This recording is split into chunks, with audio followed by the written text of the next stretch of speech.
বন্ধুরা, যদি আমি আপনাকে জিজ্ঞাসা করি যে পৃথিবীর সবচেয়ে কাছের তারা কোনটা, তো হয়তো আপনি বলবেন যে সূর্য, আর আপনি একদম ঠিক।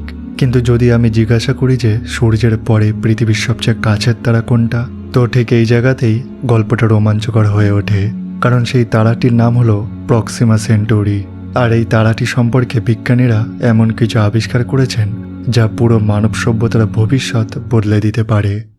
সবচেয়ে ক্রেজি বিষয় হলো এই তারাটির কাছে এমন এক রহস্যময় জগৎ লুকিয়ে আছে যেখানে হয়তো প্রাণের অস্তিত্ব থাকা সম্ভব, কিন্তু একই সাথে সেখানে এমন কিছু ঘটছে যা যে কোনো জীবন্ত প্রাণীর জন্য একটা নাইটমেয়ার বা দুঃস্বপ্নের চেয়ে কম নয়।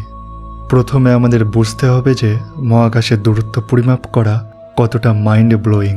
কারণ যখন আমরা তারার দূরত্বের কথা বলি তখন আমরা কিলোমিটারে কথা বলি না, আমরা কথা বলি লাইট ইয়ার্স বা আলোকবর্ষে।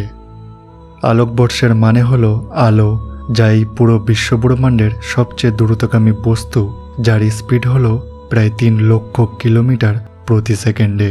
সেই আলো 1 বছরে যে দূরত্ব অতিক্রম করে তাকে আমরা বলি 1 আলোকবর্ষ। আর এই দূরত্বটা হলো প্রায় 9.46 ট্রিলিয়ন কিলোমিটার। এটি এত বড় সংখ্যা যে আমাদের মস্তিষ্ক এটাকে সঠিকভাবে কল্পনাও করতে পারে না। এখন প্রক্সিমা সেন্টোরি আমাদের থেকে 4.24 লাইট ইয়ার্স দূরে অবস্থিত, যা শুনতে খুব বেশি মনে না হলেও যখন আপনি এটাকে কিলোমিটারে কনভার্ট করবেন তখন এটা দাঁড়াবে প্রায় 40 ট্রিলিয়ন কিলোমিটার, অর্থাৎ 40-এর পরে 12টি শূন্য। এই দূরত্বটা বোঝানোর জন্য একটা উদাহরণ দিই।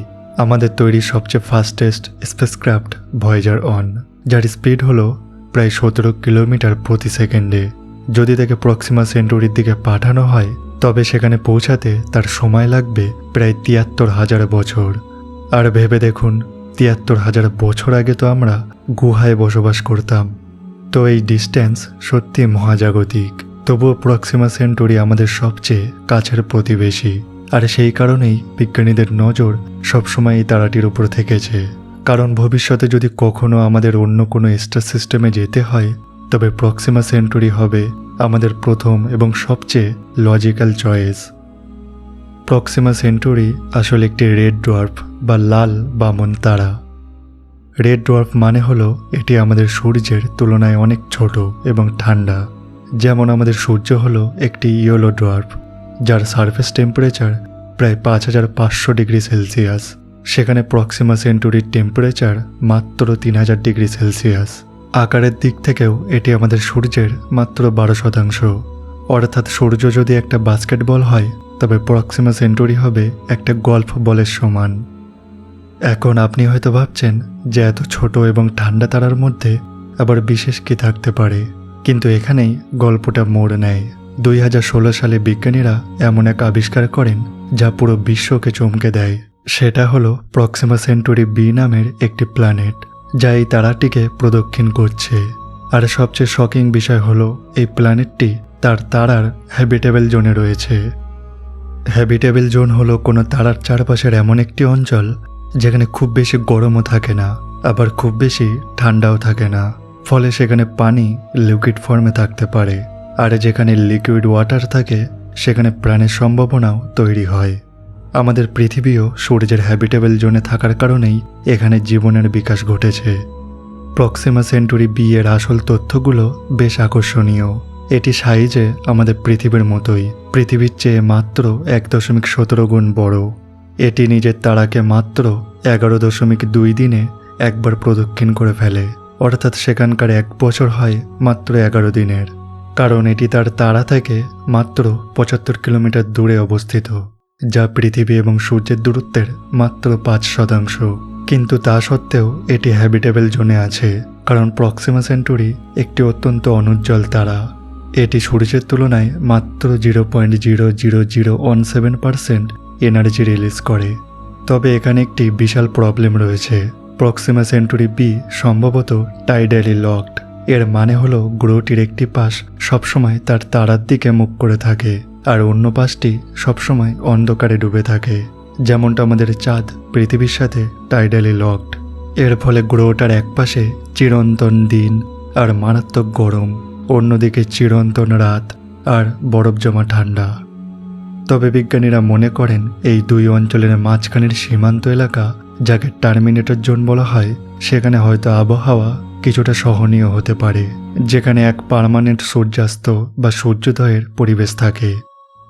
কিন্তু প্রক্সিমা সেন্টুরির সবচেয়ে বিপজ্জনক দিক হল এর আচরণ। রেড ড্রপ তারাগুলো ম্যাগনেটিক্যালি মারাত্মক সক্রিয় হয় এবং প্রচণ্ড শক্তিশালী স্টেলার ফ্লেয়ার বা তেজস্ক্রিয় বিস্ফোরণ ঘটায়। 2019 সালে বিজ্ঞানীরা প্রক্সিমা সেন্টুরিতে এমন এক ম্যাসিভ স্টেলার ফ্লেয়ার ডিটেক্ট করেন, যা মাত্র কয়েক সেকেন্ডের মধ্যে তারাটির উজ্জ্বলতা 14,000 গুণ বাড়িয়ে দিয়েছিল।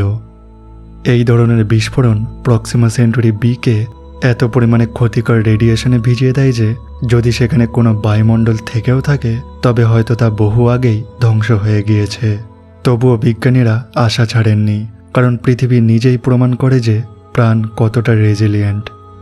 সাগরের -4 ডিগ্রির চেয়েও কম উষ্ণতায় বা চরম উষ্ণ এলাকায়, যেখানে টেম্পারেচার 400 ডিগ্রিরও বেশি, সেখানেও ব্যাকটেরিয়া বেঁচে থাকে। ফলে প্রক্সিমা সেন্টুরি বির যদি একটি স্ট্রং ম্যাগনেটিক ফিল্ড থাকে তবে তা এই ক্ষতিকর রেডিয়েশন থেকে রক্ষা করতে পারে। এছাড়া বিজ্ঞানীরা এই সিস্টেমে প্রক্সিমা সেন্টুরি সি এবং প্রক্সিমা সেন্টুরি ডি এর মতন আরও কিছু সম্ভাব্য গ্রহের সন্ধান পেয়েছেন, যা এটাকে একটা পুরো মিনি সোলার সিস্টেমে পরিণত করেছে। তাহলে আমরা কিভাবে সেখানে পৌঁছাবো? আমাদের কারেন্ট স্পেসক্রাফট দিয়ে সেখানে পৌঁছাতে হাজার হাজার বছর লাগবে, যা প্র্যাকটিক্যালি অসম্ভব। তাই প্রখ্যাত বিজ্ঞানী স্টিফেন হকিং এবং বিলিয়নার ইউরি মিলনার 2016 সালে শুরু করেন ব্রেকথ্রু স্টারশট প্রজেক্ট। এর প্ল্যান হলো ডাক টিকিটের আকারের অত্যন্ত ছোট ছোট স্পেসক্রাফট তৈরি করা হবে। এগুলোতে যুক্ত থাকবে পাতলা লাইট সেল। পৃথিবী থেকে শক্তিশালী লেজার বিম দিয়ে এগুলোর উপর প্রেসার দিয়ে আলোর গতির 20% স্পিডে প্রায় 60,000 কিলোমিটার প্রতি সেকেন্ডে ছড়ে মারা হবে। এই স্পিডে প্রক্সিমা সেন্টুরিতে পৌঁছাতে সময় লাগবে মাত্র 20 থেকে 25 বছর, যা একজন মানুষের জীবনকালের মধ্যেই সম্ভব। প্রক্সিমা সেন্টুরি আসলে 3টি তারা নিয়ে গঠিত আলফা সেন্টুরি সিস্টেমের অংশ। তবে এর সবচেয়ে অদ্ভুত বিষয় হলো এর আয়ুষ্কাল।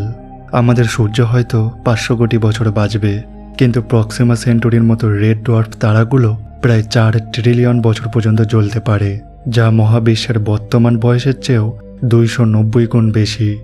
অর্থাৎ মহাবিশ্বের অন্য সব তারা যখন নিভে যাবে, প্রক্সিমা সেন্টুরি তখনও জ্বলতে থাকবে। এখন একটি ফিলোসফিক্যাল চিন্তা ভাবুন। যেখানে আমরা প্রক্সিমা সেন্টুরি বিকে ট্র্যাক করেছি, ঠিক সেভাবেই যদি সেখানে কোনো অ্যাডভান্সড এলিয়েন সিভিলাইজেশন থেকে থাকে, তবে তারা হয়তো তাদের টেলিস্কোপ দিয়ে আমাদের পৃথিবীকে দেখছে। তারা হয়তো দেখছে একটি ছোট হলুদ তারাকে ঘিরে ঘুরতে থাকা নীল রঙের এক সুন্দর গ্রহ, আর ভাবছে ওখানে কি কেউ আছে। আমরাও এখানে বসে ঠিক একই কথা ভাবছি। 4 আলোকবর্ষ দূরের এই রহস্যময় দুনিয়া আমাদের ডাকছে। আর হয়তো কোনো একদিন মানুষ ঠিকই সেখানে তার প্রথম মহাকাশযান পাঠাতে সফল হবে। তো বন্ধুরা, আজকের ভিডিওটি এইটুকুই। ভিডিওটি ভালো লাগলে প্লিজ লাইক এবং কমেন্ট করে জানাবেন, এবং এমনই আরও ইনফরমেটিভ এবং ইন্টারেস্টিং ভিডিও দেখতে চাইলে আমাদের চ্যানেলটি প্লিজ সাবস্ক্রাইব করে দেবেন।